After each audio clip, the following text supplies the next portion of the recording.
वजारत खजाना ने फंड्स की अदम दस्तयाबी के बायस वजारत मनसूबाबंदी की तरक्याती फंड्स रिलीज करने की स्ट्रेटेजी तब्दील करने की तजवीज़ मुस्तरद कर दी। ज़राए के मुताबिक प्लानिंग कमीशन ने माली साल के आखिरी समाही में तरक्याती फंड्स रिलीज की शरह 40% से कम करके 30% करने की तजवीज़ दी थी। इसी पर बात करेंगे। मुदस्सिर अली राना हमारे साथ मौजूद हैं। मुदस्सिर अली राना, बताइएगा मजीद क्या तजावीज़ दी गई इस हवाले से? जी, वजारत मनसूबाबंदी की जानिब से सालाना तरक्याती प्रोग्राम की स्ट्रेटजी जो फंड्स रिलीज़ करने की है उसको चेंज करने की सिफारिश वजारत ख़जाना से की गई थी, लेकिन ज़राए की जानिब से बताया गया है कि वजारत ख़जाना ने वजारत मनसूबाबंदी की फ़ंड्स रिलीज़ करने की स्ट्रेटजी को मुस्तरद कर दिया है और वजारत ख़जाना हकाम की जानिब से प्लानिंग कमीशन हुकाम से ये कहा गया है कि पहली, दूसरी और जो तीसरी सहमाही है इसके दौरान लिमिटेड फंड्स अवेलेबल होने के बाइस जो नई स्ट्रेटजी है वो उसको एक्सेप्ट नहीं किया जा सकता। वजारत मनसूबाबंदी की जानिब से ये स्ट्रेटजी दी गई थी कि पहले माली साल की पहली सहमाही के दौरान 15% फंड्स फ्राहम किए जाएँ, दूसरी सहमाही के दौरान फंड्स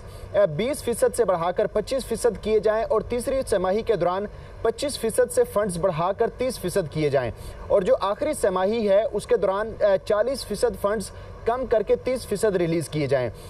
वजारत मनसूबाबंदी की ये स्ट्रेटजी में तब्दीली की तजवीज़ थी कि दूसरी सहमाही और तीसरी सहमाही के दौरान 5% जो तरक्याती फंड्स रिलीज़ करना है उसको इजाफी रिलीज़ किया जाए, क्योंकि चौथी सहमाही के दौरान 40% फंड्स रिलीज़ करने के बायस ज़्यादातर तरक्याती फंड्स जो लैप्स होने का खदशा होता है। वजारत ख़जाना की जानिब से ये मौक़िफ़ इख्तियार किया गया है। वजारत मनसूबाबंदी को जो बताया गया है कि फंड्स अवेलेबल ना होने के बायस आखिरी सहमाही के दौरान जो रिलीज स्ट्रेटजी है उसको चेंज नहीं किया जा सकता और उसको कटौती करके दूसरी और तीसरी सहमाही में एडजस्ट नहीं किया जा सकता।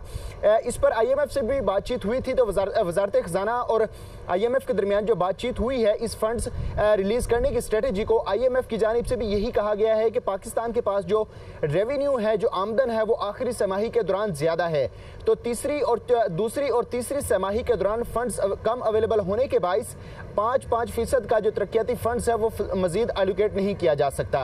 वजारत मनसूबाबंदी की जानिब से ये तजवीज़ भी दी गई है कि अगर पहली और दूसरी सहमाही के दौरान फंड्स रिलीज़ करने के लिए शरह में तब्दीली नहीं की जा सकती तो तीसरी सहमाही के दौरान तकरीबन 10% एलोकेशन को बढ़ा दिया जाए। इसको भी वजारत ख़जाना की जानिब से मुस्तरद कर दिया गया है और वजारत ख़जाना ने वाज़े तौर पर वजारत मनसूबाबंदी को ये कहा है कि इस वक्त जो करंट रेट है स्ट्रेटजी के मुताबिक पहली सहमाही के दौरान